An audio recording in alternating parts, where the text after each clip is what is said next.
And everybody, thank you so much for being here. My name is Brittany Martinez, and we're ready to kick it off in just a moment. Thank you for joining us for our Principles First event here in Philadelphia. And I would like to introduce you to our founder, Heath Mayo. Thanks, Brittany. Well, welcome everyone to our first, I think this is our first Principles First dinner here in Philadelphia. We're thrilled to be here. We've done a couple of events in Philadelphia throughout the years. Principles First. If you're new to Principles First, which hopefully a number of you here are, some of you may be Society for the Rule of Law's as well, but hopefully we've got some first-time folks in the room. We want to say welcome. We hope that you find this space to be a community of the like-minded at a time that is kind of crazy in our country right now, particularly as we're approaching the election. It can feel for a lot of us that there isn't really a home, a political home to turn to. Many of us may have been Republicans or independents, maybe have long felt that there wasn't a home in our politics for us. Principles First is seeking to be that home. And we hope you meet the people at least at your table, but also around the room afterwards.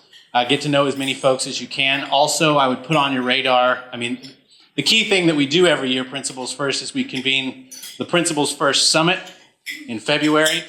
That is 2 days. We're going to be at the JW Marriott this year from February 21st to February 23rd. It's the same weekend as CPAC. If anyone has ever been to CPAC, it's nothing like CPAC. We put it the same weekend to purposefully juxtapose against the chaos and the clowns that take the stage there. And it's just a great time. It continues to grow each year, and it's a great time for people all around from rooms like this that we host all. We're going to be in Phoenix on Saturday. People convene at that one moment, and it's a really great time to grow this movement that I think is going to be, we'll talk about it more this evening, but I think it's going to be decisive in this election, not just here in Pennsylvania, but in other key states around the country. I think Principles First voters who go into that voting booth and vote not just because of the R or the D next to someone's name, but because of the principles that those candidates stand for. I think those types of voters are going to decide this election, but are going to increasingly decide more elections as time goes on. So we're excited that rooms like this are continuing to grow, and we encourage you to embrace Principles First and be a part of this, because we're excited that this continues to grow. And before we start the program tonight, there'll be, I think we'll go for about an hour and a half, 2 hours. We'll have 2 panel discussions, and we'll hopefully have as much conversation as we can with Q&A around the room. So don't be shy, engage, and raise and ask your questions, and we'll have a great discussion.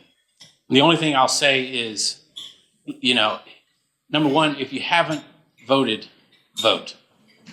That's the one thing that we can all do, is make sure that we turn out and vote, particularly if you live here in Pennsylvania. That's number one. But number two is, what a fortunate opportunity that we have. The people in this room, like I say, I think will decide the direction of the country and the direction that we take and the kind of country that we're going to be, not just for these next 4 years, but for the next decade and generations. I think we're at an inflection point. And I think it's fitting that we're here tonight in Philadelphia, the birthplace of our democracy, just a couple of blocks across the street. I don't know, north, south, I don't know which direction it is, but it's the Declaration of Independence, the Constitution. The founders of our country walked these same streets, and they faced similar threats to the ideals that make America, America. And they defended those ideas. And so it's in their shadow, and it's on these same streets that we gather tonight to defend those ideas again. And I'm thrilled that you're all here. I know that we're going to do it together. It's not going to happen overnight, but a big step is going to be taken in November if we all do our job. And with that, I will introduce the first moderator of our first panel, Mr. Gregg Nunziata, who is the president and chairperson and all-around guru of the Society for the Rule of Law Institute. who is our co-sponsors for this evening. They have done a great series of programming on the rule of law and Constitution, and I will let him introduce the first set of panelists. Thanks, everybody. Thank you, Heath. Thank you all. It's great to see so many people here. It's great to be doing an event with Principles First. I admire that group very much. They do wonderful work. Happy personally to be back in Philadelphia. This is where I started my legal career like 25 years ago, and where I started working in Republican politics, and a lot has changed in 25 years. But I'm happy to be back. Before we start the panel, I just want a couple words about who we are at the Society for the Rule of Law. We are a group made up primarily of conservative and libertarian lawyers who prioritize the defense of the Constitution, the rule of law, and American democracy over any narrow partisan or policy concerns. Constitution, rule of law, and democracy have to come first. Those other arguments have to come second. We believe in that. We try to advance that mission in a number of ways. We do a great deal of programming, webinars, in-person discussions on rule of law issues. And I appreciate what Heath had to say about voting, but I just wanted to add to that voting is really just the first step of being a citizen. What we all need to do before the election and after the election is be committed to citizenship and be committed to holding our leaders accountable to the Constitution, even if we like what they're doing, saying no if they're doing it the wrong way. That's what preserves our republic. So with that, I would like to invite my wonderful colleagues, George Conway. George.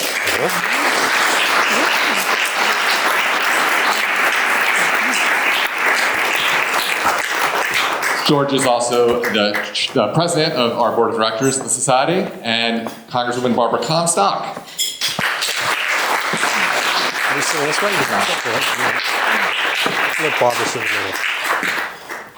And Barbara represented Northern Virginia in Congress for several important terms and is also on our board.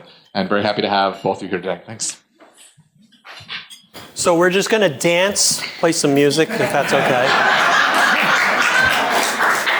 I've got some stories about puppies and shooting. I don't know if my mic here is on, but it is? Yeah? Okay, good. Well, welcome. So we were talking about the Constitution being written just a few blocks away. Famously after that, Mrs. Powell asked Benjamin Franklin what kind of government he and his colleagues had given us, and he said, a republic, if you can keep it. So how are we doing? George? I'll get back to you in 3 weeks. What do you think, Barbara? Well, just having come from a lovely event this afternoon on a beautiful day, I am optimistic. And we do have to trust our voters, and we have 3 weeks to get out and tell all our friends to vote, as we're talking about. But, a lot of our systems have held because of a lot of the good work that groups like this has done, what Heath has done and what so many people have done, what people in Pennsylvania have done. Our Secretary of State here. I'm part of also a group called the National Council on Election Integrity, which is a bipartisan group that has supported our election workers. And so I think, a lot of people actually even before January 6th, but certainly after January 6th, really worked together on a bipartisan basis to make sure that our systems would hold, passing the Electoral Count Act, really making sure that our election systems are going to work. Our secretaries of state in all of the swing states are all, right now, none of them are election deniers. So, the systems are in place to protect us in a lot of ways so that what happened on January, a lot of the things that we saw happen can't happen again. So I'm optimistic that we obviously have to go through this election. A lot of the things that we see every day certainly discourages us. A lot of the, election denialism, things that you saw after what happened in North Carolina and the floods and, the lies that go on and things like that. Obviously, those kind of things are very discouraging. But what we have in this country that a lot of places don't have in other countries is, we have a First Amendment right, and when you see all that disinformation, what we do have are systems to go out and correct that, and that's what you all are part of. And that's what this group is part of, and that's what so many of the groups that you're involved in are part of. You go out and you talk to your neighbors, and you're active in the process, and you tell people that, no, these things aren't true, and you get involved and engaged, and you go out and tell your friends and neighbors to vote. You tell them the things that aren't true, and you get involved. And I think when people do that, while these things are all, we're in a 50-50 country, things are decided on the margins, but I think when people stand up and are counted and they do those things, I do think things do, in the long run, work out for the good. So that's my Pollyanna view today. Are you as optimistic, George? Yes. I mean, I think, there are some preliminary steps that need to occur in the very near future so that we can get to this nirvana that Barbara describes. But no, absolutely right. I mean, this isn't just about, it's not about policy. It's about the rule of law and it's about the Constitution. But it's also about basic decency and truth. And, the problem is that there has been this permission structure that has been created and established, and it's become something of like an economic engine that includes certain cable television, a certain cable television network, and we heard about CPAC.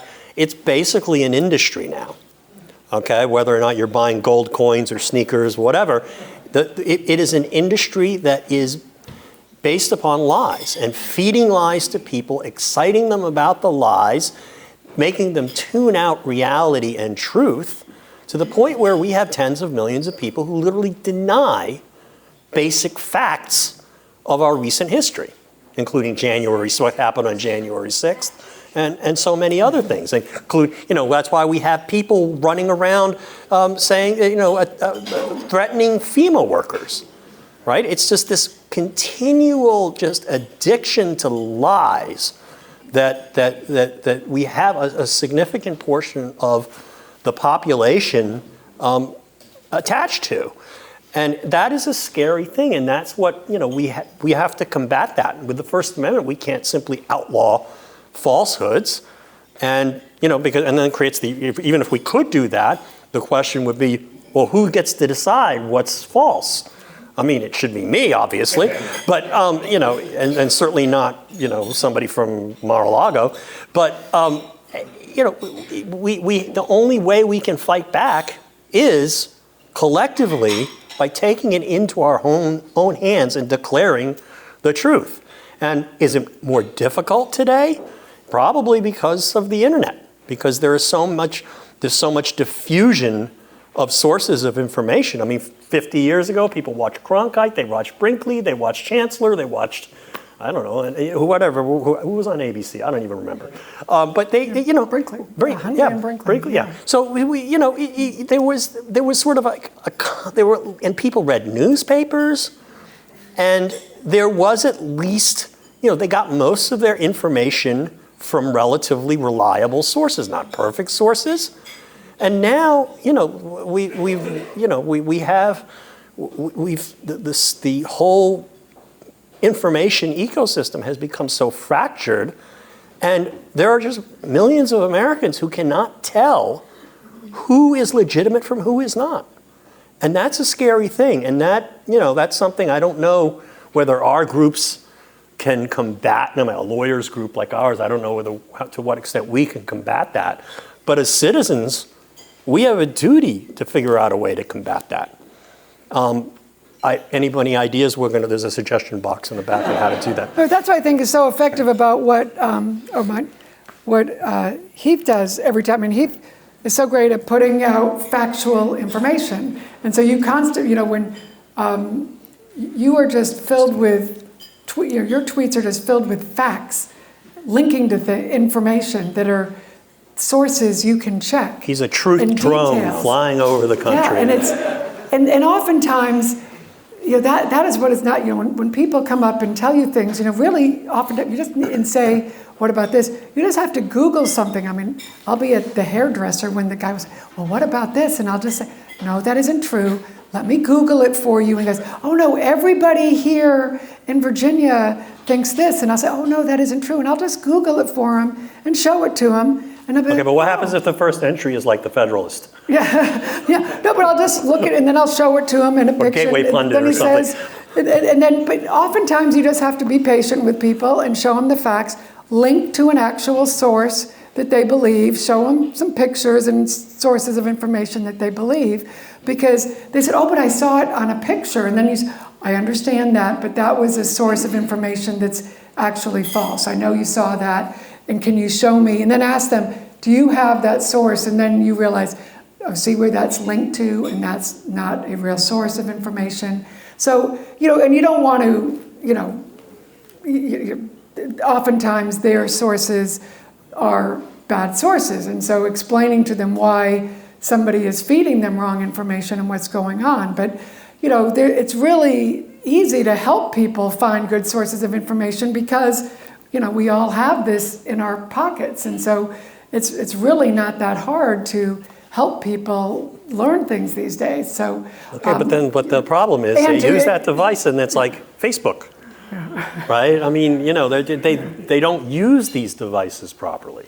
And I think like the older generations that have that bigger problem. I mean, at least my kids go to school and they are being taught how to figure out, I mean, it's part of the curriculum in a lot of schools these days, how to figure out good information and try to determine what's good and what's bad. And a lot of adults never had that training, particularly older adults. So I don't, but you're absolutely. But usually older adults all went to school when you had to footnote things and have a factual source for something. So when someone's telling you something, you need to have a source, right? You need to have a real source. In fact, and now people do things without sources. But right. Yeah, but it's going to be challenging. Well, there's somebody says something and then it gets repeated 3 times and there's your source. So we're talking about the mass media now, but what about the other end of things? What about the elites? So I'm just thinking over the last 3 election cycles, if I talked to Republican members of Congress 8 years ago or 4 years ago, I'd very often hear, at least privately, deep concerns about Trump, but got to stick with him, he's our guy. And then, strangely, my sense is that this go around after January 6th, I don't even hear reservations anymore. They're all in. So I'm confused by why their deepest fears came true and they're still on the team, aggressively so in many cases. And to tie back to the Constitution, part of the idea of Congress is to be a check, not to be a loyal party soldier. So what's going on with your former colleagues? Yeah. Not to put you on the spot. Well, that is a sad situation. I mean, when you look at it, Donald Trump has really been, of course, he's been a sore loser. And as a result, Republicans have lost a lot, the red wave that wasn't in 2022. They've been, they lost the House, they lost the Senate. They've lost a half a dozen Senate seats that they should have won if they had had decent candidates and that Trump hadn't picked for them in Georgia, in Arizona, and other states. So you're talking, 5, 6 Senate seats that we'd have. I mean, if Doug Ducey had been on the ballot in Arizona for governor, for Senate this time, you wouldn't be losing. Instead, you're going to double-digit lose or more this time. The same thing, here in Pennsylvania, right? Instead, Republicans have created rock stars like your governor here, who's a future president. So this is what Trump has done. He has just destroyed the Republican Party and its future, and everyone just goes along with it. So I do think that he's going to lose. It's going to be close, but the best prognosticators that I watch do say it's going to be close, but he will lose. Very likely could lose the House, and of course it's going to be fewer Senate seats than it would have been. And then what do? I don't think the future is going to be in Congress at all. It's going to be in the states. So do they take another licking and keep going with this guy, or when he goes on with his legal cases, will they look elsewhere? I think the future is going to be in the States and going to be with new leaders who maybe rise up from the ashes. But why they stick with him, it's fear, it's laziness, it's they just kind of gave up. There are a few good, there are people like in Kentucky, was it the Attorney General and Secretary of State who decided to run without Trump's endorsement, and they beat the odds and they won. While the Democrat governor won re-election against a Trump-endorsed Republican in Kentucky. So there are a few people who decided to buck the odds, but it's a lot harder that way. But I think those people are going to be the future. And the people, look, the people who tied themselves to Trump, ask Kevin McCarthy how that worked out. He was a 9-month speaker, so you find out that Trump really does believe in post-birth 9-month abortion, right? It's not been a good thing for, nobody really has survived well lashing themselves to the Trump boat. And I think that's going to be the case this year again. And even if something does somehow eke its way out, it's a very expensive cost, and it will kind of end the way things ended over in London when it all blew up, and it took them a while to figure out that populism and Brexit and everything wasn't going well. I think the same end is in store for us, Republicans. George, from a rule of law perspective, what do you worry about the most? I worry about the lasting damage that has been done to our civic culture over the last several years. I mean, you have, as I said, millions of people who basically no longer, it's sort of the exact opposite of what Pat Moynihan used to say. You're entitled to your opinions, but you're not entitled to your own set of facts. These people have their own set of facts as well as opinions. Their opinion, whatever their opinion is, they'll make up a fact to support it. And, how you bring these people back into the fold of reality, or at least enough of them, is really to me the scary thing, and the thing I don't have an answer to. At her rally in Bucks County, Vice President Harris talked about the need for a healthy two-party system. And I think any political scientist throughout the world who studies democracy will agree with that. You have to have, particularly on the right, a party that is, it may be conservative, it may be against all the things that the bright ideas that liberals have, but at the bottom line, they take what comes at the ballot box, and they believe in the process. And right now, we don't have a complete democracy and we won't have one even after November 5th, no matter what the outcome is, because there are going to be people who want to change the rules or ignore the rules because they're not liking the results. And the question is how do we show enough of these people who are kind of misled by this, not the hardcore lunatics, but the people who could be made to understand that, look, this isn't the system you want, because one of these days, people you might not agree with are going to do the same thing to you, and it's a never-ending downward cycle. And our forefathers fought a revolution against England. They fought so that we wouldn't fight amongst ourselves to resolve our political differences. And so the question is how. Okay, it's time to dance. Time to sway. Yeah, it's time to say goodbye. So, right. Anybody was good singing the Ave Maria? No, and so that's the question. How do you bring people back to the fold of, having civil discussions about issues, not demagogue, not succumbing to the demagoguery, about eating cats and dogs and kids going off to school and getting sex change operations in the afternoon. I mean, how do you get people off that? Or the kids identifying as cats and dogs in their school. You got to get people off of that And it requires, some leadership where people stand up and say, this is not true, people on the right. And they become, the political leadership on the right has become cowed by the disinformation and the desire to consume more disinformation. And they just think that works. And I was making the case that Trump has been like a loser for them,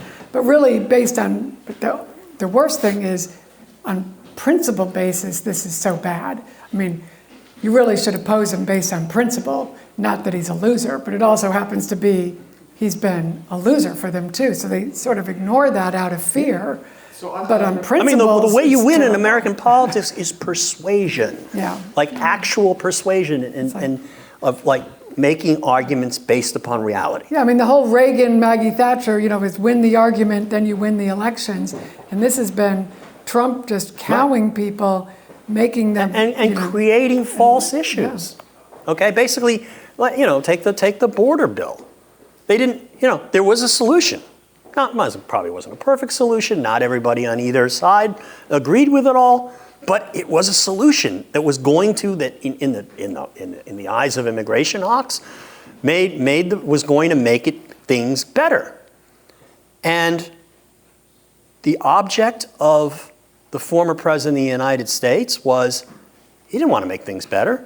He wanted to have an issue that he could campaign on and win. This is, it is absolutely backwards. Yeah, and it's people just willing to be, really, in the news media, Fox, being so many of the people there being fundamentally dishonest. You saw the emails, listen, they did not like Trump. You saw the emails where Tucker Carlson didn't like him, where Laura Ingraham didn't like him. They all wanted DeSantis. Bret Baier, even in his email, they're all afraid of him. And Bret Baier, who apparently was horribly rude to the vice president tonight in the interview, I haven't seen it yet, just saw snippets about it. He has to prove to their audience, or they lose their audience, that he's going to be, as my sister emailed to me saying he was a real jerk. But he has to, he lets Trump ramble on when he interviews him, but he was interrupting and being rude. And they don't just let him ramble on; they give him the answers, and then he gets the wrong answer anyway. You need to say this. You don't really want to say you're going to put people in jail, do you? Come on, you don't really mean that, do you? No. Well, I think a lot of people feel that way, right? But this is the same Bret Baier. In emails the morning after the election, or the 2 days after, was saying, "Can't we pull back the Arizona call because the viewers are really upset with us," or something to that effect. These emails came out. So, these guys, they're just catering to an audience. So now you have a whole news media that's catering to an audience that gets upset with them. And I remember months after January 6th, I had an elected official in Virginia, not even a really bad one, a pretty decent one, say to me, she was saying, "Oh, well, I'm looking at running for another office." And I said, "Well, it's tough out there, These people, the base out there, they don't even care about hang Mike Pence." She's like, "What are you talking about, hang Mike Pence?" And I said, "Didn't you hear, on January 6th, the mob was saying hang Mike Pence?" She goes, "No, I never heard that." If you watch Fox, you never heard about hang Mike Pence. If you watch, listen, I am not invited to be on Fox, shocker, anymore. So I run into Republican members of Congress who don't, because I go on CNN or MSNBC or, ABC, where I'm invited on, and they don't know that, hey, I've been saying things against Donald Trump. They're kind of like, "Hey, Barbara, how you doing?" A whole bunch of them don't even know I've gone to the other side, and see, there. So it's such a bifurcated world that they watch Fox, and there's a whole world they don't know about. They don't know that Fox paid probably $800 million for everything that went on there. So it is incredible, the different worlds that people are living in. And one of the things that I tell young kids when I'm at schools or whatever, I said, watch different networks. I tune into Fox just to see what the crazy things are people saying, but I said, watch C-SPAN for God's sake. Watch C-SPAN and see the arguments back and forth. Just I said, have friends who think differently than you do. You know, it's just sad that that's not the norm anymore, that people don't. I said, make sure you are out there. And it's gotten worse and worse as people have been led down this path by a demagogue. Yeah, and even though... A lot of Trumpers, including one I was married to, they don't want to admit error. Right? And the thing that Donald Trump... I mean, one of the truest things that was ever said about Donald Trump was by a guy I'm not a big James Comey fan, but he said that the guy eats your soul bit by bit. And that's what happens is that, you buy one lie, or you turn your cheek, you turn your head, you avert your eyes from a lie, and you pretend it doesn't matter. He just talks that way. And he gets worse and worse and worse. And then finally he does something like tries to overthrow the Constitution through violence. And at that point, if you admit that he was wrong in doing that, you have to admit you were wrong for everything else. And that's too much. And that's actually, to go back to the initial point, is that should have been the breaking point. And it wasn't. And the reason why is too many people developed such a stake in him that they couldn't admit that he was every bit as bad, and indeed worse, than his most ardent critics. And in fairness to some of them, because look, 300 of them voted for aid to Ukraine. So there's a lot of ways there's a lot of good ones in there who try and just avoid him, work around him, and do things, but it's very difficult. Yeah, and it took how many months? And a lot of them hang in there because if they're in a really red district, they also know if I leave, there's a Marjorie Taylor Greene behind me or Matt Gaetz behind me. So to their credit, for a lot of them, they hang in there knowing that what could come is worse. So, and I have to say, some of these guys, when I see them, a lot of these guys are like, hey, thank you for what you're doing. And I'm out there saying, hey, yeah, I'm trying. And a lot of them secretly, actually, there's been stories written about this already. A lot of them really secretly hope he loses. And they really do, because it's like Dorothy in The Wizard of Oz. It's like, thank you, Dorothy, pour water on him. Like, Liz Cheney, you do it. They hope, they were hoping she'd do it. And when you're out there, and I'm like, thank me later. Thank me later. I'm out here, we're trying to get rid of them. And they really do, a lot of them appreciate it. They won't tell you if you talk to them. And they can't. They can't. They would, and they would have a Marjorie Taylor Greene or a Matt Gaetz behind them. So there is that. And there's a lot of dissonance. It's absolutely right. I mean, Society for the Rule of Law was originally Checks and Balances, a group that, I got the idea sitting in Sarah's old office with Bill Crystal, and I was saying, we need kind of a lawyer's psychological support group.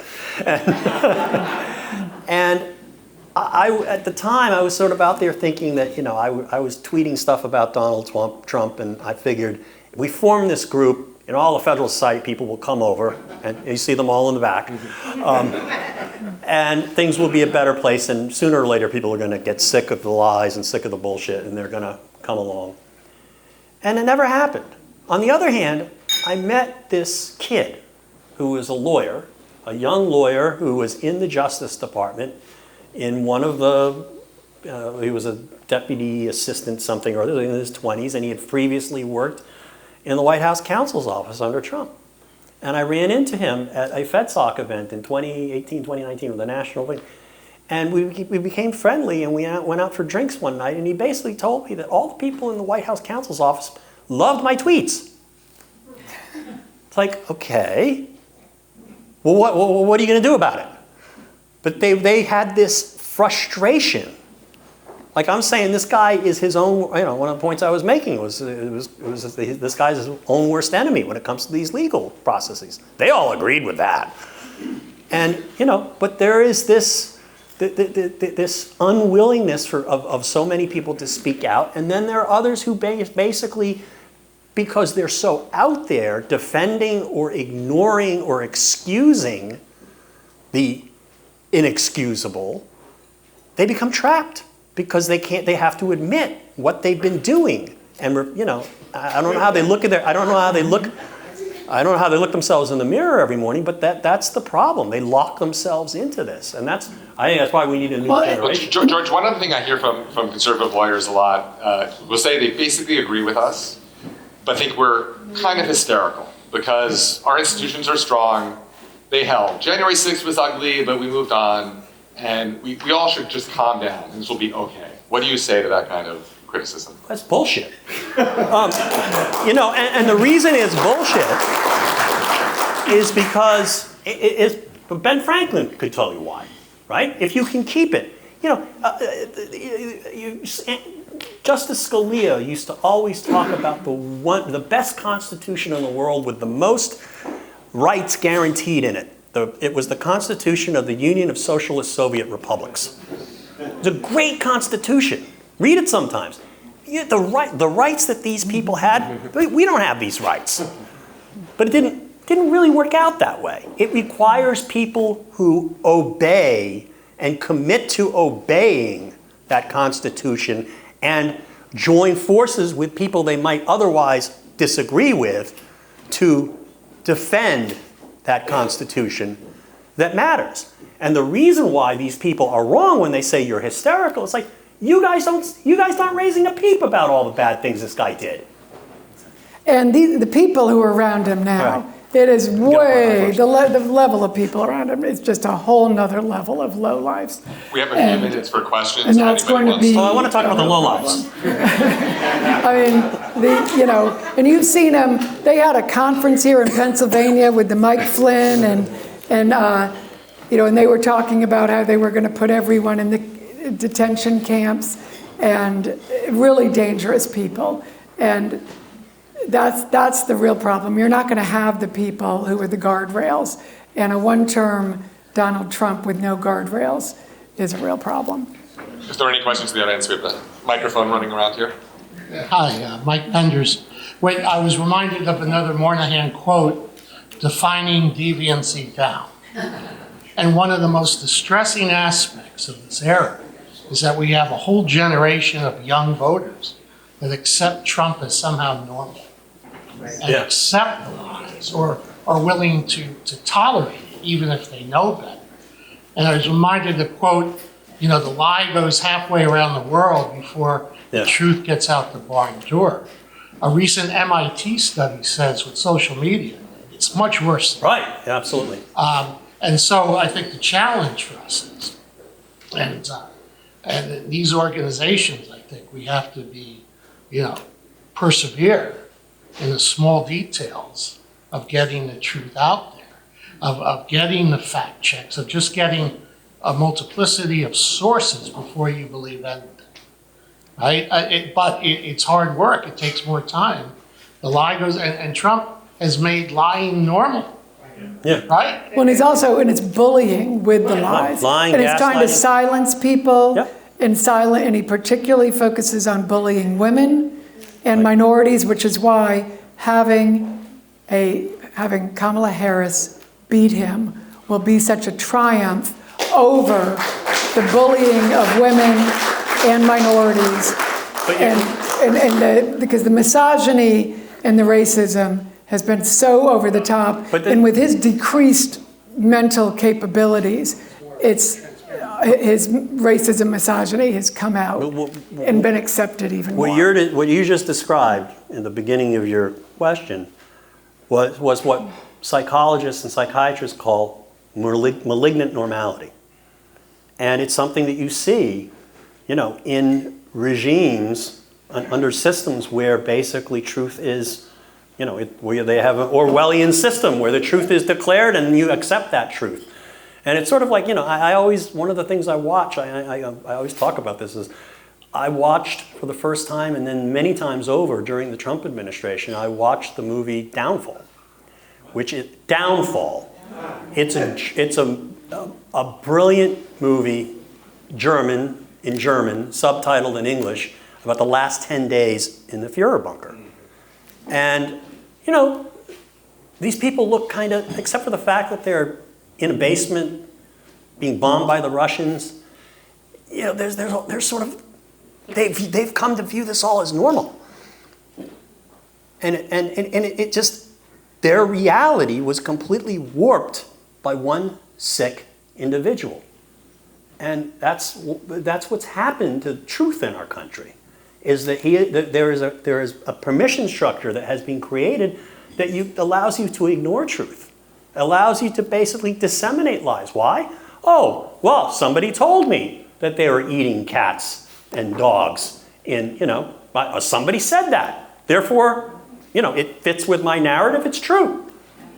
And that's where we really have to fight back. It's one of the, it's not just about the law, and it's not just about politics, it's just about basic reality.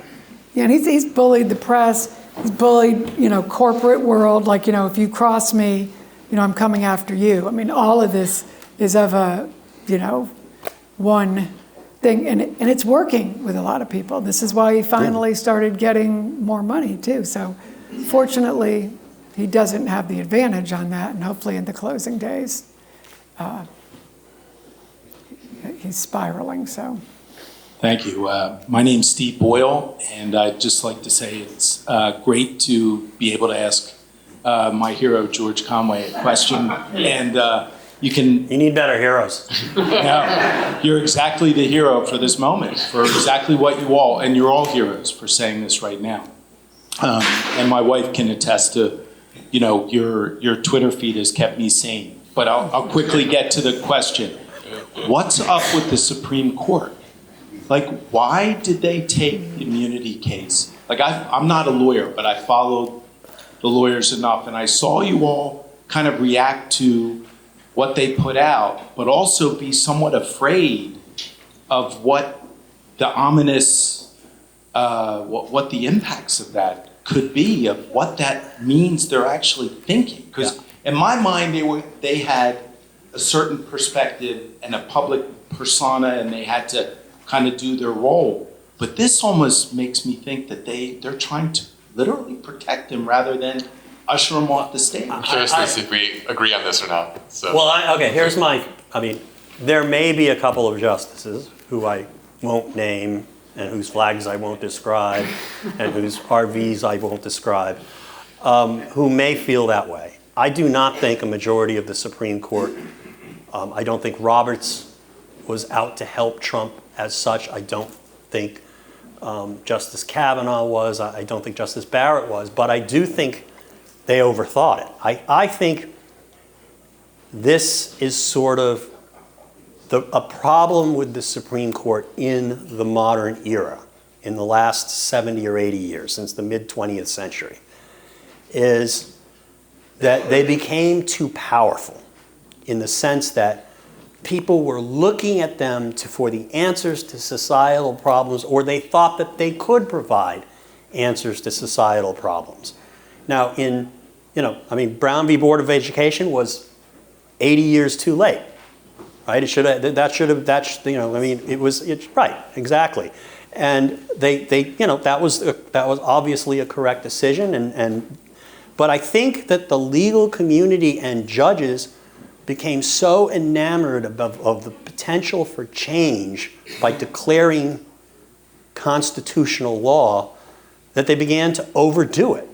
And I think Roe v. Wade was a perfect example of that. Even Justice Ginsburg thought Roe v. Wade went too far because it basically was a statute. I mean, basically a detailed statute about which stage in pregnancy you could do what, which wasn't presented by the case at all. The question was whether or not you could criminally prohibit abortion.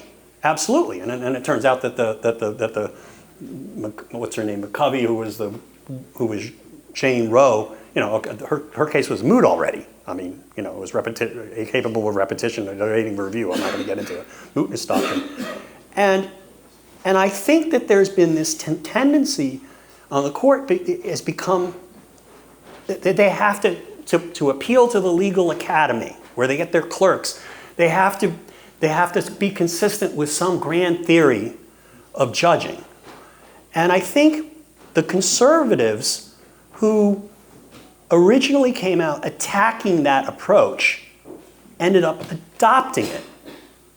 Because in the immunity case, none of this shit that they decided a lot of stuff they did not have to decide. Because they were thinking, and Justice Gorsuch said it during the argument, I'm not worried about this case. I'm worried about the case 50 years from now, essentially, he was saying. And, he's not wrong, because we might be grateful for some of these rules if a certain person with a strange orange and brown complexion that defies reality and makes strange noises while he's giving speeches gets elected. Joe Biden's going to want to use that decision to defend himself. It's like they overthought it. The reason what judges decide are cases. You decide what is in front of you. And they went and they basically created this huge, they overthought it. Okay? And I agree that they shouldn't have taken the case. They should have waited for the factual predicate to be developed. I agree with all of that. The only thing I'd add is that I think there is sort of a habit in the conservative legal movement that goes back to the fact, just from the accident of its formation in the post-Watergate age, that conservative lawyers and academics and judges have this giant fear of burdening the presidency. It's existed in the conservative legal movement forever. Right. And I think it's bananas. The last thing we have to worry about right now is an excessively constrained president. Of either party. So I hope that the conservative legal movement and conservative lawyers kind of wake up to that. But that's just, the problem is we have supine Congresses. That's what the problem is. That's the real problem. That's right. With it. The framers did intend Congress to be the most powerful branch. Absolutely. That's why it's one. First. Article 1. We have one last question, I think, and then we'll dance. I'm not going to dance, though. Good evening. Thank you guys so much for taking the time here. Just so you know, George, Rich Logis, Republicans for Harris co-chair in Florida, with my friend Gregg Wilson, also founder of Leading MAGA. I was a person who realized that what I thought about Trump was all bullshit, and that I'm sorry that I actually helped to get him elected and work to get him reelected. So my comment is that we hear a lot about rebuild the Republican Party, but it doesn't seem to me that Republicans collectively want to actually really turn over the stones to try to figure out why is it that the party was so susceptible to an overtaking from Trump and MAGA. Yeah. And as a side note with Dr. Franklin, he was asked, why not keep it?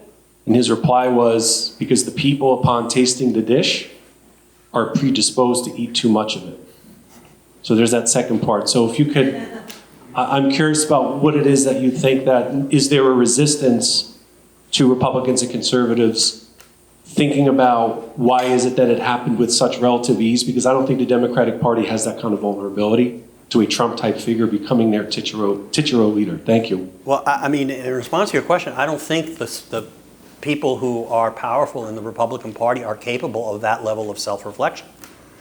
Because, again, as I say, there's a lot, if you start asking those questions, if you conduct, assuming Trump loses in 2024, if you conducted an autopsy along the lines of what was done in 2012, and it were an honest one, you basically condemn the party itself. You condemn its leadership from top to bottom. You condemn their cowardness, their cowardice, their cravenness, and the grift. If you were writing and that's how they destroyed, the grand old party.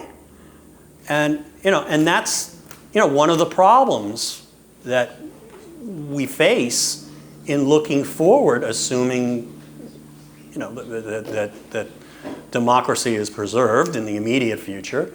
The problem is again, all the people who believe these things out there in the public that aren't true, but you have people who don't want to, who are not capable of that level of self-reflection, and then you're going to have chaos because you're going to have a national party that was basically uprooted from Washington. Everyone was fired. Some people were rehired. They were moved to Florida, and merged with a campaign that in a matter of weeks could never exist, may never exist again.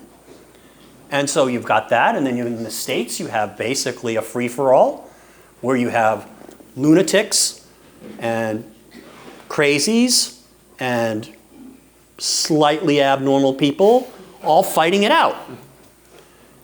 Yeah, I don't know where... It's going to be bankrupt. I mean, like, It's going to be bankrupt, but if it's going Trump to be... loses, you're not going to have the party doing anything, because you're going to have all these repercussions of pointing fingers, and you're going to just have this barrage of stories and who ripped off who, because Trump's not going to be, I mean, Trump's for Trump, so he's not going to be doing anything to help the party. He's just going to he's going to still try to control what's left of it through Lara.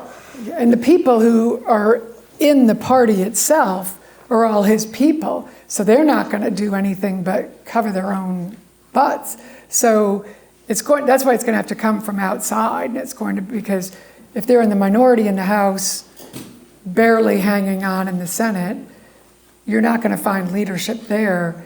It's going to have to come from outside, from individuals who step up and are new leaders in the states. And I'll say this, if there's going to be a healthy two-party system in the future with a center-left party and a center-right party, it's going to take 20 years.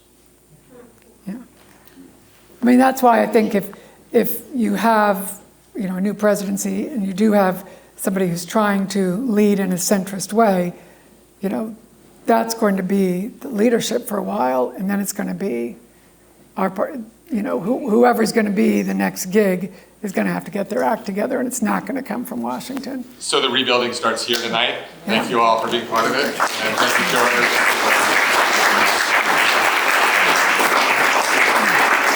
All right, everyone, we're going to keep plodding along here. Please joining me in welcoming to the stage two guests who really don't need any introduction, but to my immediate right here is Ms. Sarah Longwell, who you all know with Republican Voters Against Trump. Hey guys!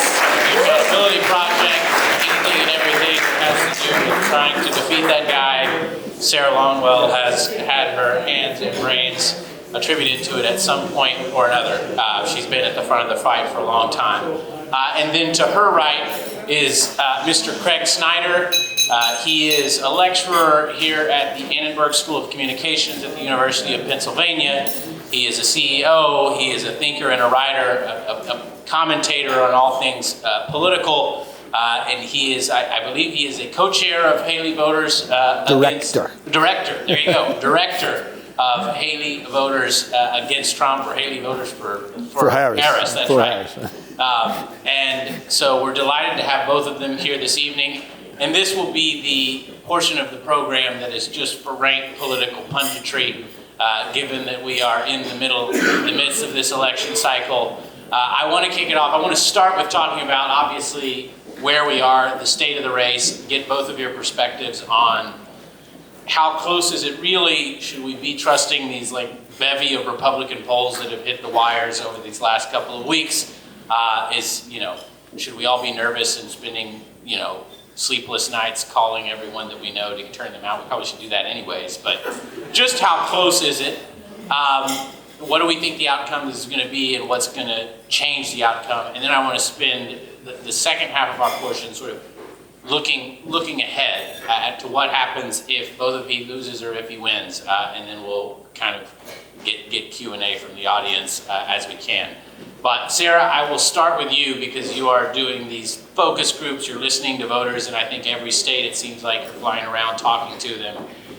Are you nervous? Are you more optimistic than what the current RCP averages say, which the latest I saw, I think the Nate Silver model maybe had Trump a little bit ahead. What do you think? Is it just a 50-50 coin toss, or where do we stand? Exactly. So, I just got back from Nevada, doing a bunch of swing voter groups. And look, here's the thing. So I do swing voter groups all the time in these states, and a swing voter group, we call them flippers. So they're people who voted for Trump in 16 and then Biden in 20. And in just about every group, there's two people backsliding back to Trump.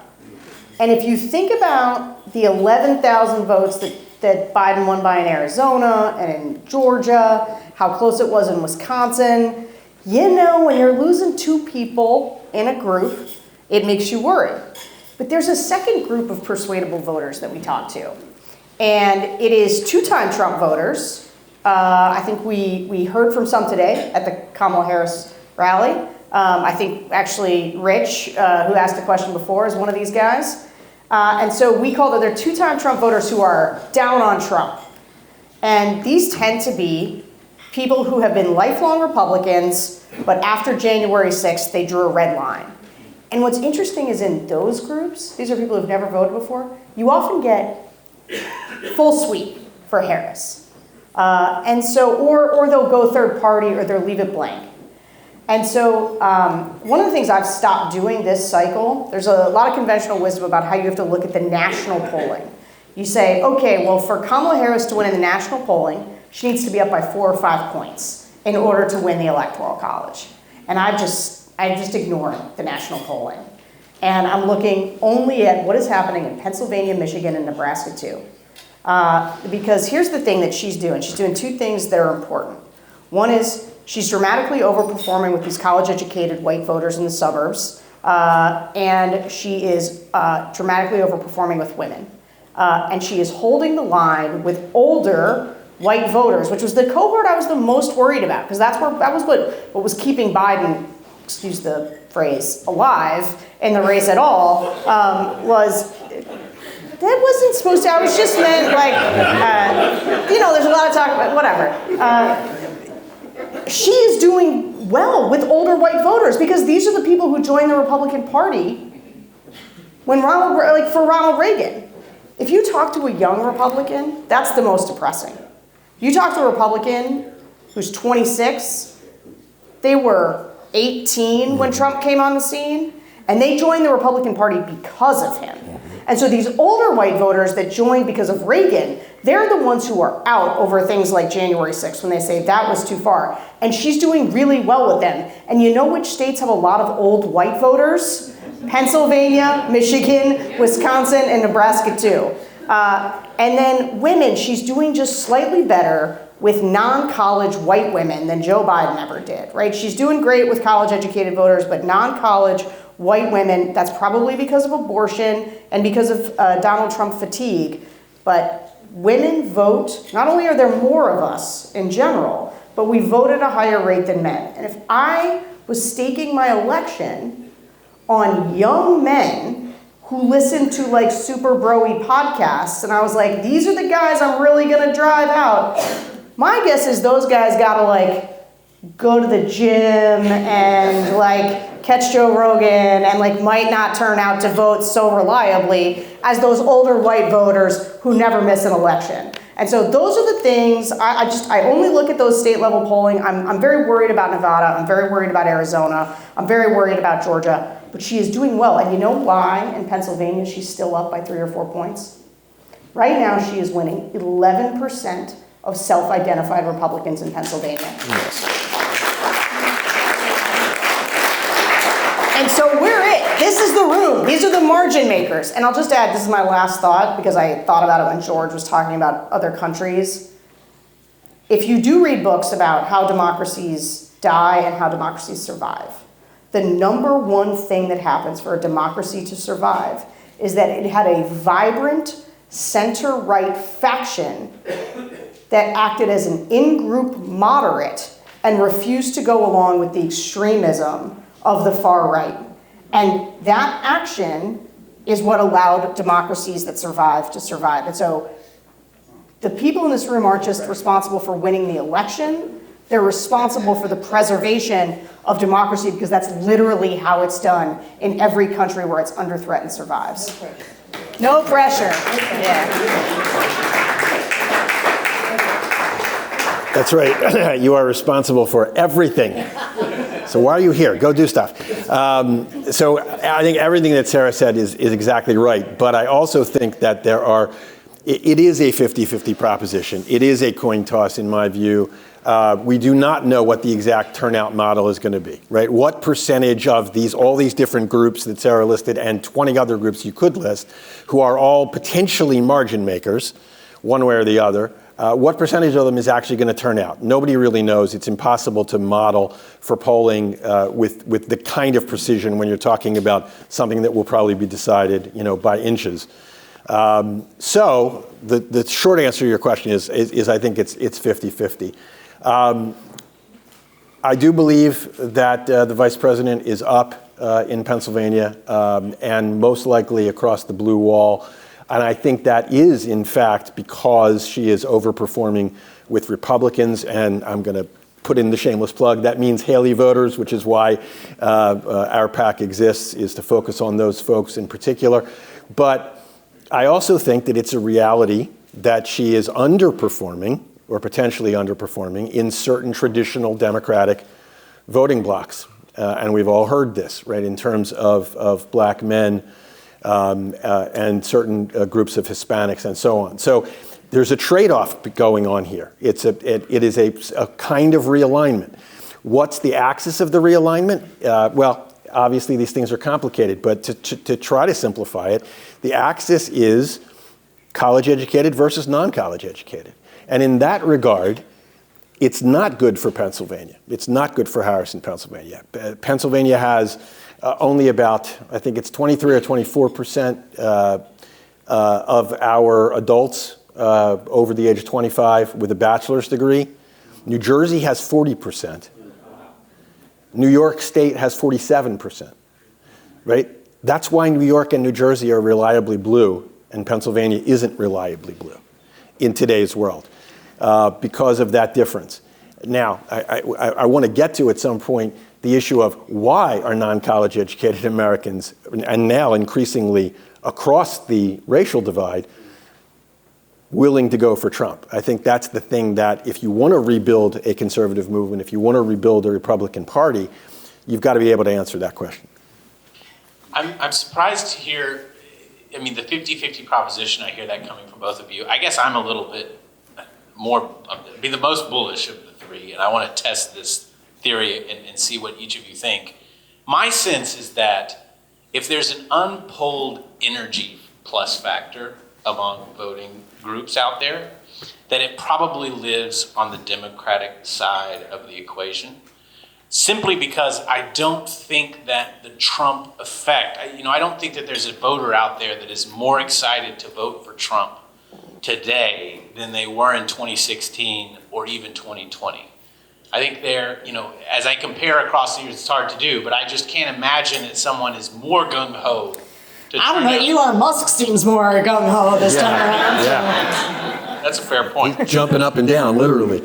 So you think that you think that there are new sources of energized voters that are going to certainly turn out, that he's tapping this time that he wasn't in years past? I don't actually. I mean, Elon and some bros in Silicon Valley, I think Silicon Valley, have decided that they would like to keep their taxes as low as possible, and or libs were yelled at them online, and now they have to be for Trump.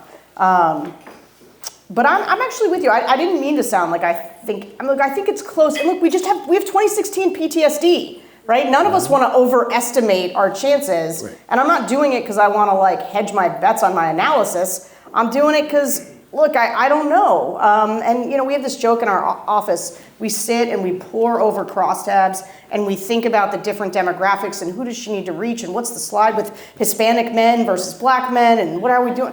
And then we all go, well, I guess it's all going to come down to turnout, because it is, and we're sort of a little bit outside of the persuasion window, and now it is going to be about, is there a bigger both pro-democracy / anti-Trump coalition than there is people who want to turn out for Trump? And look, I think the biggest coalition in politics is an anti-Trump coalition that spans from Liz Warren to Liz Cheney. And there's a reason the collar counties in Pennsylvania have been bluing up, and it's because they reject Donald Trump. So the question is can he put up Saddam Hussein type numbers in these, I'm from Perry County, Pennsylvania. It's real red. How high do those numbers go, and can they be offset by the collar counties and these college-educated suburban voters? That depends on turnout. These are razor-thin margins. But I do agree with you in the sense that, Kamala Harris doesn't have a coalition. She's in 2 months. But I will tell you this, Joe Biden was gonna lose this race. He was 100% gonna lose this race. And I didn't mean to pick on him earlier about his age. I just remain deeply frustrated that they thought it was a good idea to run this guy for a second term and to not allow people an opportunity to nominate a Democrat that could have put Donald Trump down fast. And that put Kamala Harris in the position of having to stand up a presidential campaign in 2 months and get good at running for president in 2 months. I think that's a tough thing to do. And honestly, I think she's handled it really, really well. And so the question is like, do those young people who make the TikToks for her turn out? Is there a silent sort of crowd of people who are just like, I cannot deal with politics and all of you shouting, but I'm gonna show up, I'm gonna vote against Trump because I can't do it again. And I believe that will happen. Partly because I have to believe it, because you manifest. But also because I genuinely think that's what's gonna happen. All right, so write this down. A bunch of supposed experts told you that the election will be decided by the people who actually vote. And that's the insight. I don't know what you paid, but you didn't pay enough for that kind of insight. All right, so I think on the question of enthusiasm, you got to get outside the bubble that we're all in. There's a lot of enthusiasm on the Trump side too. There's a lot of people who think that Joe Biden was the worst president in the history of the United States. I don't know why they think that, but they do, and they believe it, and they believe that that Kamala is to the left of Biden and would make things even worse, and they are enthusiastic to vote for Donald Trump. The question is going to be which of these two counter enthusiasms produces the most votes. Okay, now I want to shift gears. If people have questions about the current state of the race, hold on to them, keep them in your head. They're fair game when we get to the Q&A portion. But I want to shift to think about the coming years after November. Obviously it's pressing in terms of actions. We gotta do the thing that's right in front of us. But I think a lot of people in this room are curious about where we go from here. I want to suppose at first that we successfully defeat him. He loses, not by a razor-thin margin. Let's call it. Let's say that it is pretty decisive, and that the country rejects Trump again. What do people in this room?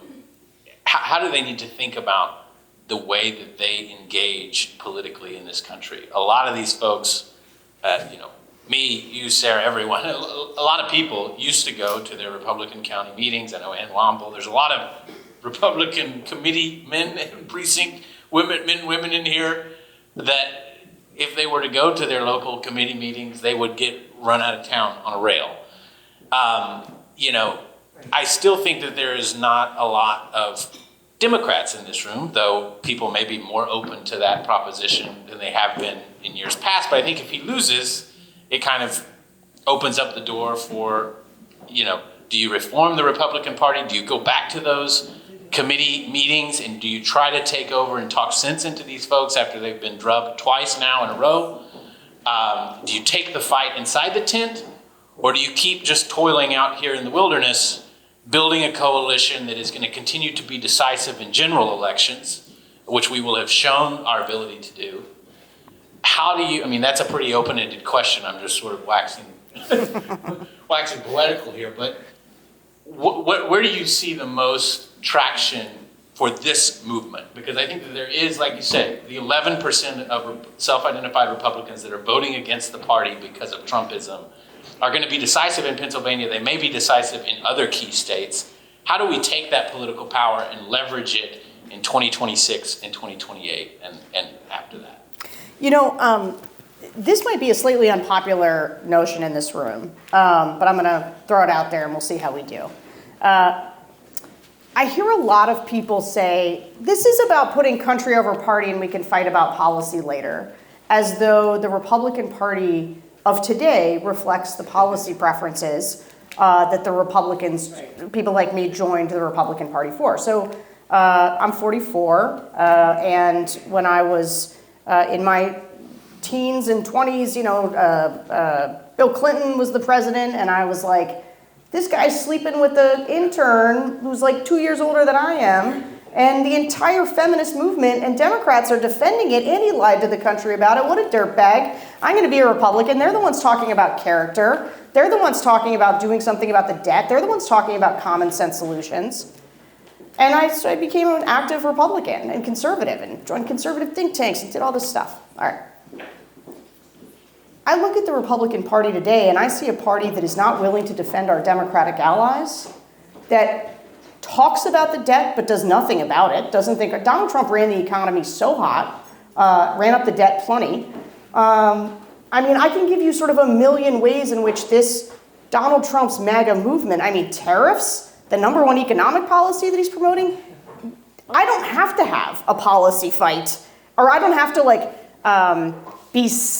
subvert my policy preferences in order to support Abigail Spanberger or Alyssa Slotkin or Josh Shapiro or Gretchen Whitmer. There are a number of, in the Trump era, right, this political realignment that's happened, that has happened around geography, that's happened around education, that's happening around gender. Part of what the Trump era has produced is a bunch of Democrats who won because they were willing to move to the center, and they've become sort of the next generation of Democratic leaders. And so when I look at the Republican Party, and not just the people who lead it, but Donald Trump and all of the Republicans that he has brought in, right? Everybody who ran in 2022, everybody who's ran every cycle. Tommy Tuberville wasn't here when Trump started.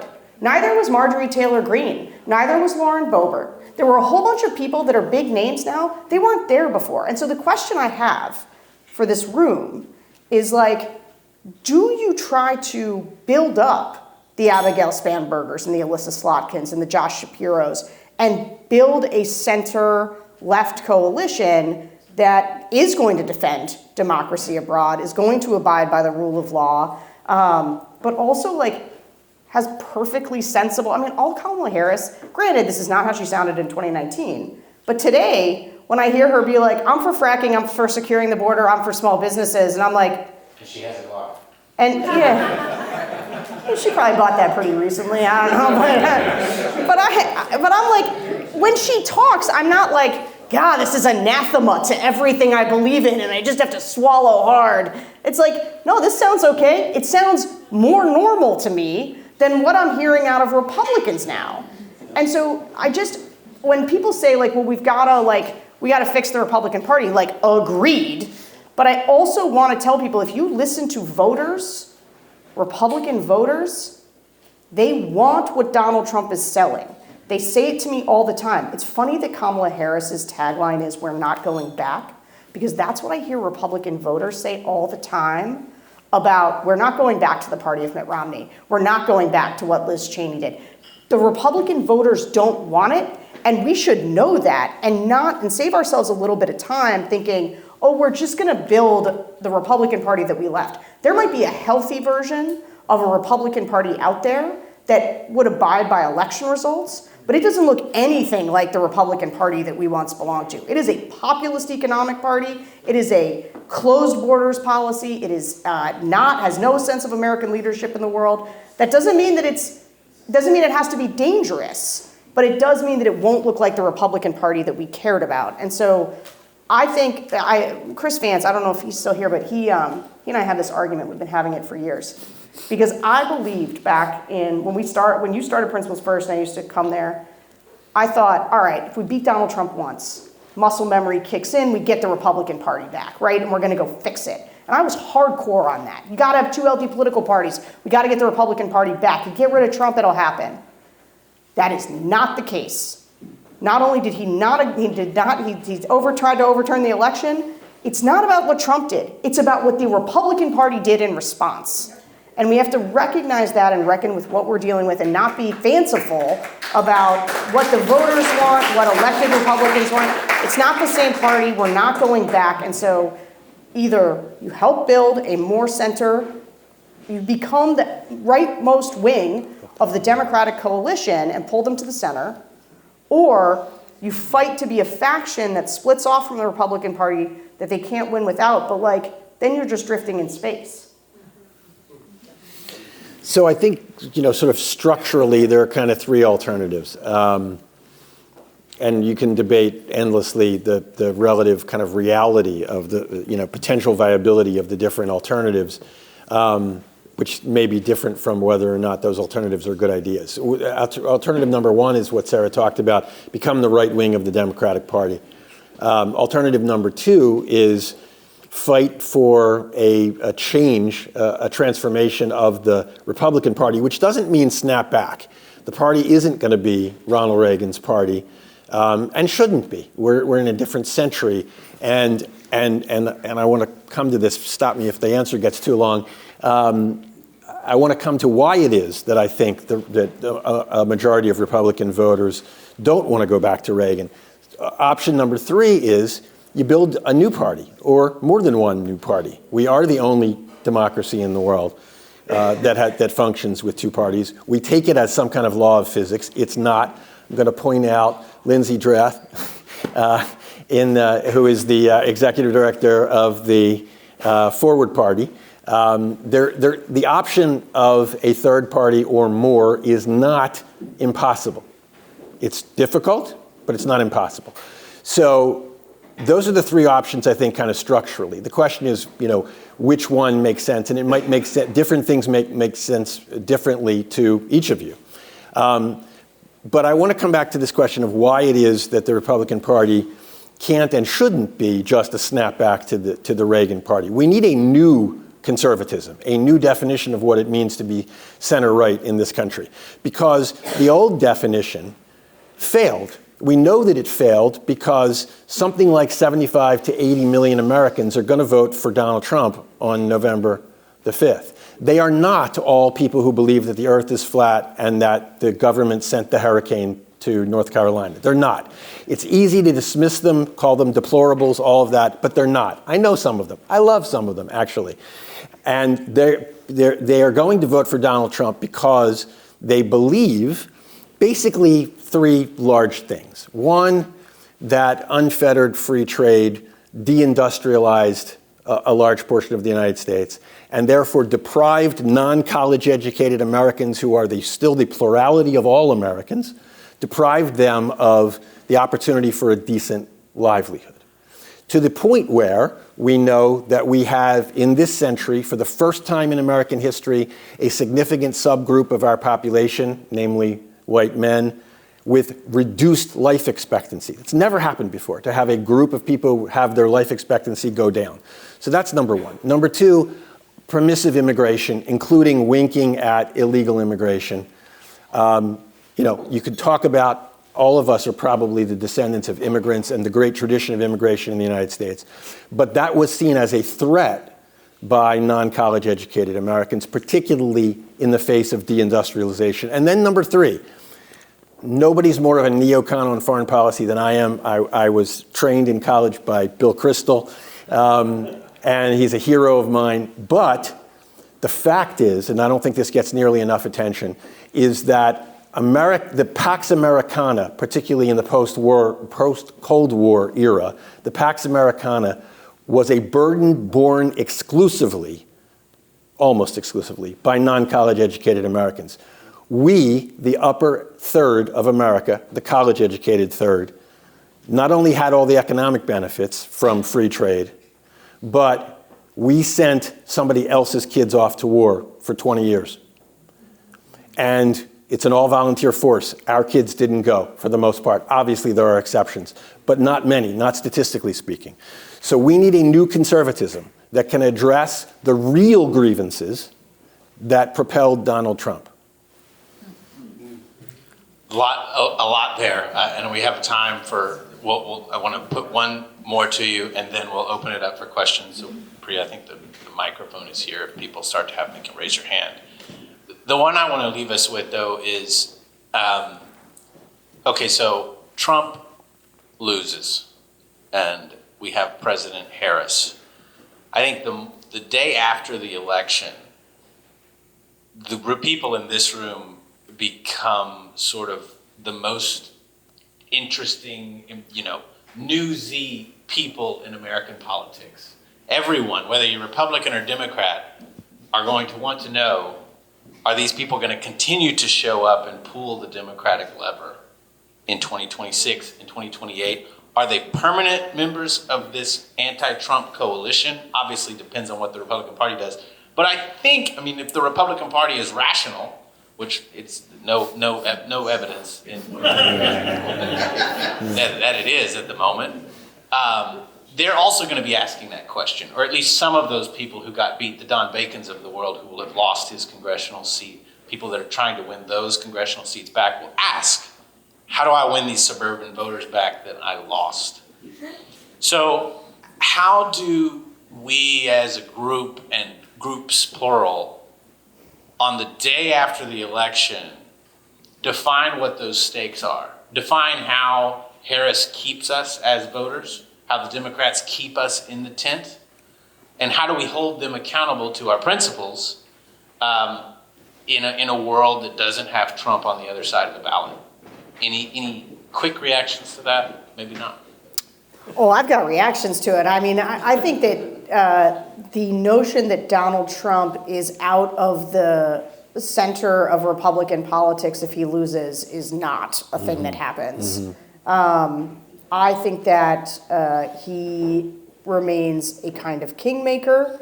The extent to which, here's the thing that Donald Trump has with the Republican Party. People misunderstand this sometimes, or I think they don't realize what he holds over them. Why did Donald Trump become the nominee? One of the biggest reasons was because if Donald Trump leaves the Republican Party is no longer a viable political coalition, right? There is, he holds it hostage with his people.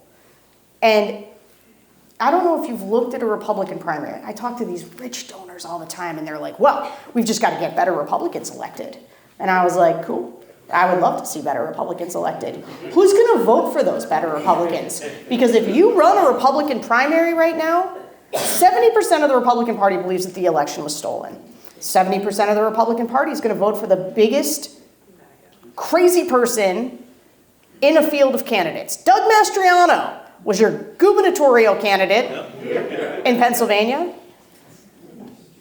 He lost by 14 points, which is nice, to a good candidate, Josh Shapiro. But that is going to continue to happen. It is not just about Donald Trump. First of all, Donald Trump, and this is, again, I'm going to say an age-related thing, but it is not. But until Donald Trump dies, the Republican Party will be his in some way. Lara Trump runs the RNC. They control the lists. They control the money. They will continue to handpick candidates. The only way for the Republican Party, this idea that the second defeat of Trump, which would likely be narrow, if it's as close as we all think it is, the idea that that is definitive, I just don't think is right. And I think the Republican Party, J.D. Vance is the heir apparent. Nikki Haley's not going to be the nominee ever of the Republican Party. But let me just to push back on it a little bit. Please. Because I think I think if he loses again, he will be a loser. For a lot of people, he will have lost twice. He will be out of this. He is the sun at the center of the entire solar system. But I think when that gravity falls out, J.D. Vance can't do what Trump has done. Don Jr. cannot be what Donald Trump is. And once that sun... But Tucker Carlson can. I don't think so. Have you seen his rallies? He's not good. Oh, I don't think... I don't know. I see Donald Trump's rallies, and he's not good either. Touche. Greg. So I don't think he's certainly not going to voluntarily give up being the center of Republican life or of American life. But I do think there's a very good chance that if Donald Trump loses, he goes to jail. Now that will make him a martyr, right? That will make him a martyr to the hardcore of his people. But it will also diminish his ability. He'll have to send notes out and. Yes, exactly. So I think there's. I think that what Sarah's saying is basically true. He's certainly not going to go away. He's certainly not going to go away voluntarily. But Mastriano did win that primary, but he won with 40% of the vote overall. The problem was, just like when Trump ran in 2016, the problem was, and even last year, 10 months ago today, if you look at the Pew poll that came out about 10 months ago today, a majority of likely Republican primary voters were choosing somebody other than Donald Trump. It was a slim majority. It was only like 51, 52%, but it was literally more than 50%. Now, of course, they were divided up into slivers, right? You had this whole big field. That's the same thing that happened in 16. It's the same thing that happened with Doug Mastriano.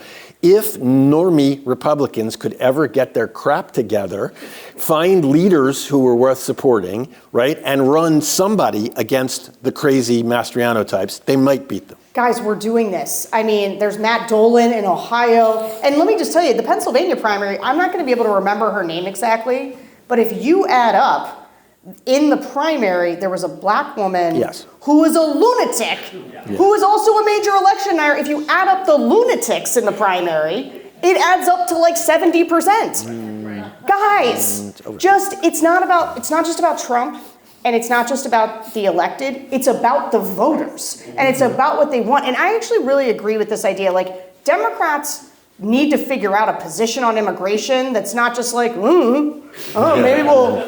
maybe we'll shut it down once everybody yells loud enough. Like, that is not a good position. They're too vulnerable on immigration. They've got to figure that out. Maybe they will. I also agree that people are aggrieved and that some of those economic grievances might be legitimate in the sense that, like, it's a real thing that happened, but also, like, in a changing globalized world, just because they're aggrieved by it does not mean that it is like that you have to change the policy to institute tariffs, to close off America to the rest of the world, to decide that we shouldn't be a leader in the post-World War II order, which brought an unprecedented extension of peace to the world, right? So, like, I think that if we can understand why people are making the decisions that they're making, but that doesn't mean they're correct.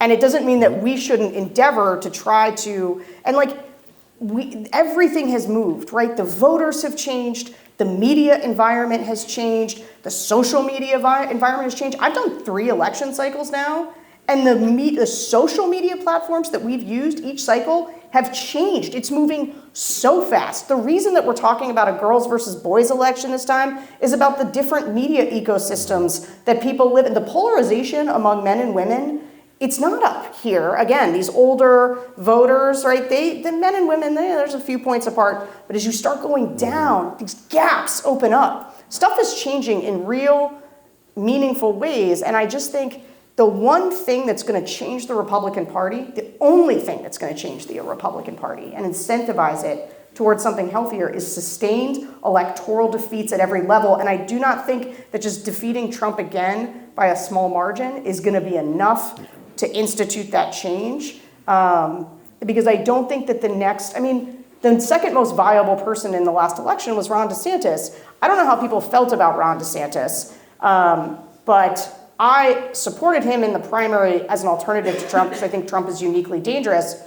But like, if I was joining the Republican Party today, if I was 19 years old and I was like, whoa, which party do I like? I wouldn't look at Ron DeSantis and be like, that's my guy. And so I just think the Republican Party, and there's enough guys. There is a real faction of us, right? Roughly 30% of Republicans don't think the election was stolen. Nikki Haley, in places she contested, got roughly 30%. If you do any survey of Republicans who ask, do you care if Donald Trump has committed a crime? About 30% say, yeah, I care. Cool, we cannot win with 30%. We have enough for a dinner party, but not a political party.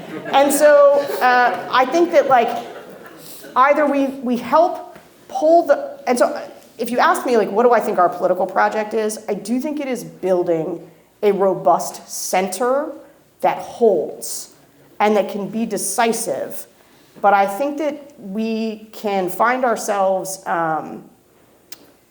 telling ourselves a story that isn't true when we say, like, oh no, just because I talk to other wealthy, educated Republicans who don't like Trump, that there's enough of us to hold a political party. Because I don't think there is.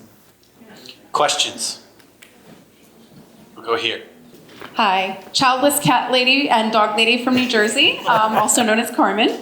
I think my question really, I see you.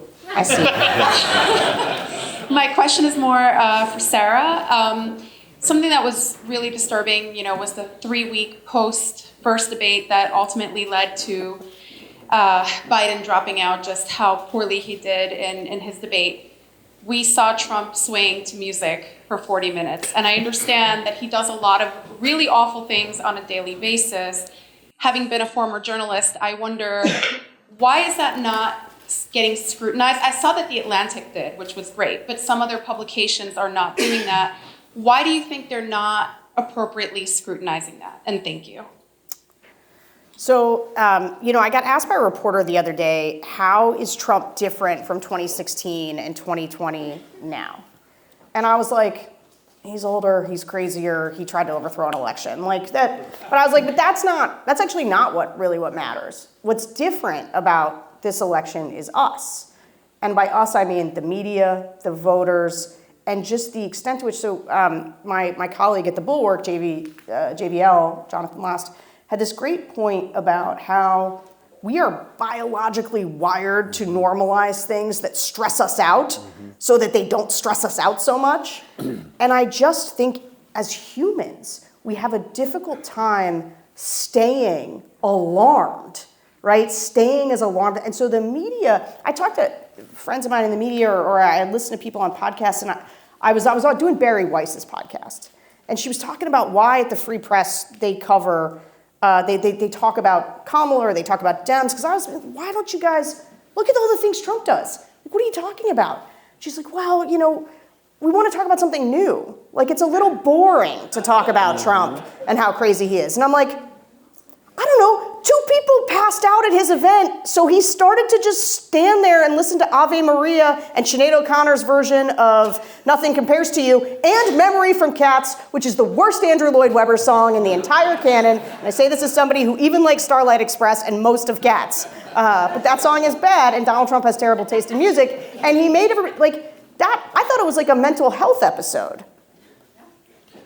But people don't know how to sustain the outrage and the sense of, well, this is bananas. Reporters don't know how to do it. Voters don't know how to do it. It's funny, so many of the voters that I listen to who are going back to Trump, they're either tribal in the sense that as Republicans their whole lives, they're just like, well, Democrats are worse, so whatever. Or their vision of Donald Trump is locked into who he was at 2016. It's like he's a businessman, and he's kind of funny. They haven't even seen him right now. And it's really a function, too, of us always fighting the last war. I think people feel like in 2016, everybody covered him breathlessly, and that helped him. And so they don't want to cover him breathlessly now. And as a result, voters really aren't being exposed to 2024 Trump. Just real quickly on that, Steve Bannon explained the sort of propaganda technique of the alt-right as being flood the zone with shit.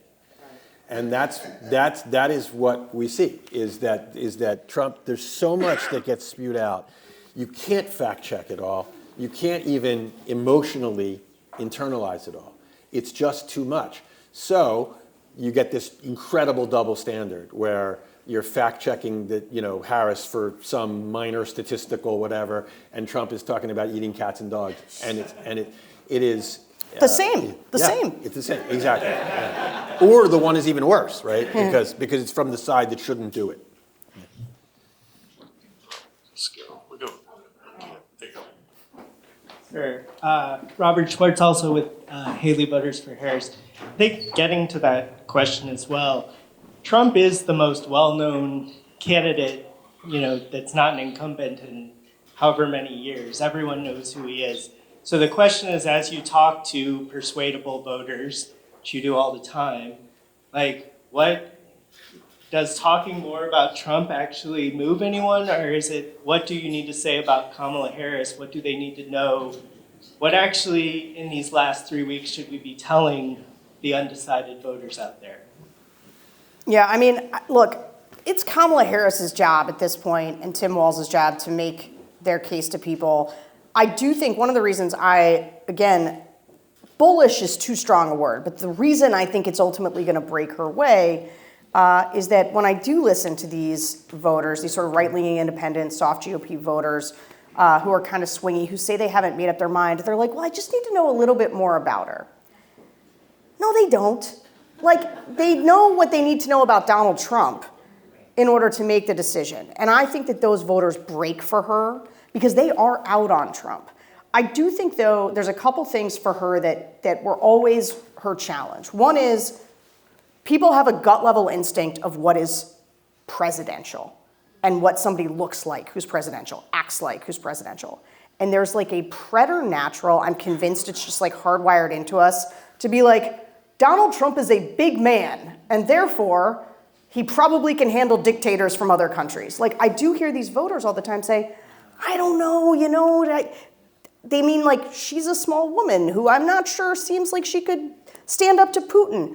And the reason she got a 5 points bounce after the debate is because Donald Trump was essentially a stand-in for dictators, right? Like, if she could handle Trump, she could handle strong men from anywhere, and people saw that. But then it kind of drifted away because we have the attention span of fruit flies, all right? And that's just like, it's who we are now. And so I think that she's got to be out there. I think the campaign was used to managing Biden. They were used to playing it really safe. She needs to be out there everywhere. They figured this out, which is why they're now doing this. I think it is not too late for her to both get reps constantly, be in non-traditional places, go on Bret Baier. I mean, it's not like Donald Trump's going on Nicole Wallace right now. He's not going on MSNBC and like, look, she's going on Bret Baier. She's saying right now, I can do this. I'm tough enough to do this because Donald Trump set up early on a strong weak frame. One of the reasons, the other reason that the Democrats were doing better, I'm sorry, I know I'm talking too much, but like, is when they were focused on just a broad narrative around Republicans are nuts. They are weird. They are out of control. J.D. Vance is talking about cat ladies. Like, what is happening? That was good because that is something people already believe in their stomach. You're drawing it out like these guys are nuts. If they go issue for issue with Republicans, that is bad because there's so much tribal, these voters are still huffing Reagan's fumes. They're just like, I think Republicans are probably better on foreign policy, and I think they're just better on immigration and better on the economy. And people tap into that. And so even though she's moved her, also San Francisco progressive, you guys know this, right? Like, voters don't know what it means, but they know what it means, right? It's like, ugh, who wants that? And so she's had to run away from it in like 2.5 months. And then when you run away from it that fast, you've got to explain why. And so I think that she's been a little uneven on going on the offense, right? Pushing hard, but she's getting there. So she's got to do more. More is more. They got to be more places. She's got to do more media, and she's got to she needs to find people. I thought Bret Baier was pretty good, but I think she should bait Trump into another debate. I think she should, her showing the clips of him at the debate or her rally that she did the other night, do that. You have to make the contrast. You have to make the contrast all day long. We're running up on time, so I think we'll do just one more question. So my question is, rather than all of us getting stressed out about do we try to rebuild a Republican Do I seem stressed? Party? I'm fine. No. I'm going to Heath's question about where are we all going to land up, basically, right? What's the viability of, at least in the short to medium term, of all of us, rather than deciding, are we going to go build a center-right coalition in the Democratic Party? Are we going to try to do something to, bring sanity to the Republican Party?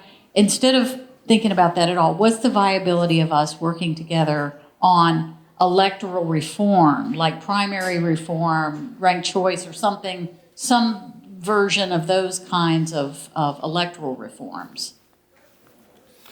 Well, I think those issues are important on the merits, right? I'm not sure that they address kind of the pressing political question, but I think they're important on the merits.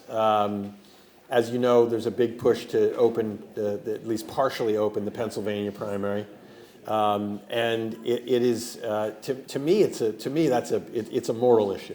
You have a large chunk of the population that's paying taxes for elections that are being paid for with taxpayer dollars but can't participate in them, including a majority of the post 9/11 veterans who are registered independents.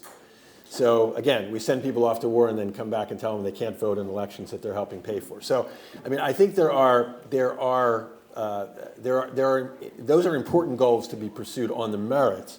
I don't know how much they relate to the short-term question of how you get sensible policy. So the thing about electoral reform is I feel like it's the thing that people have reached for in a very confused, difficult moment where people are like, I can't find an answer. And so like maybe we should shift systems because the outcomes we're getting are bad. I'm not against electoral reforms. I think open primaries are good. I think ranked choice voting is both confusing to voters, having tested it with a lot of voters. It is confusing to them and also unlikely to pass in many more places. I'm not against it. But here's the thing. I think that there has been a big movement toward electoral reform, which is I guess, trying to address like the supply side. It's like, can we get more moderate candidates, right? How do we get better candidates? And I do think you're going to have to fix the demand side, right? And so when I talk about rebuilding the center, what I think is I want voters to demand more moderate candidates. We need voters to demand more centrist outcomes. One of the things, I'll tell you the most depressing thing. I hear lots of stuff in the focus groups that makes me itch. But the thing that scares me the most is when the voters say, I want a political outcome, right? I want better health care, or I want whatever, I don't know. I want this or that, but I don't want to compromise to get it, right? I want somebody, when you take away, they don't want people, it used to be that people would say in their political ads, I'm going to work across the aisle, because Americans valued that in their leaders. They said it was good to reach across the aisle, it was good to compromise. But now, you hear the word fight a lot. And you say, but you listen to voters and they talk about the uniparty, they talk about selling out. They don't want anybody to compromise. And so when you want an outcome, a policy outcome, but you remove the mechanism by which those outcomes are achieved, which is compromise and working together, you reach for a strong man. And so what we have to do, I think, is build an appetite, rebuild, because it used to be there, rebuild the appetite among voters for politicians who want to compromise, who want to get things done, who want to work together, because right now it is like a dirty word to compromise. And I think about that more as like, how do we meet the demand side? Because I think there's a lot of elites talking about electoral reform. I don't hear a lot of voters demanding that. And that's the thing I think we've got to build.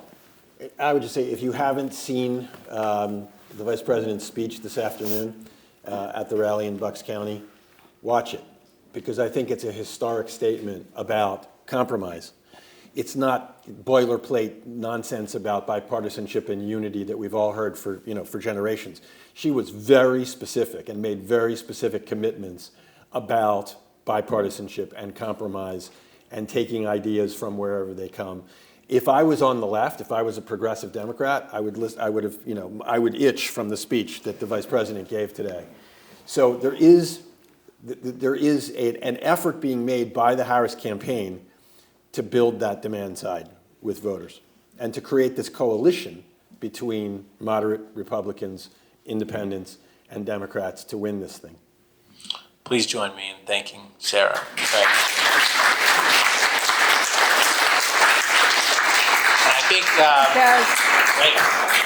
And I think that concludes the program this evening. Thank you so much for being here and spending your evening with us. Just to the last point that Sarah made about the demand side of things, there's two things that you can do in politics. One is join teams as they exist and follow voters where they are. The other is to actually change votes and change minds. And I think gathering in rooms like this one are part of how you do that. There needs to be a place for those voters to come, and Principles First rooms around the country like this one are going to be that room. The summit, please come to the summit if you can.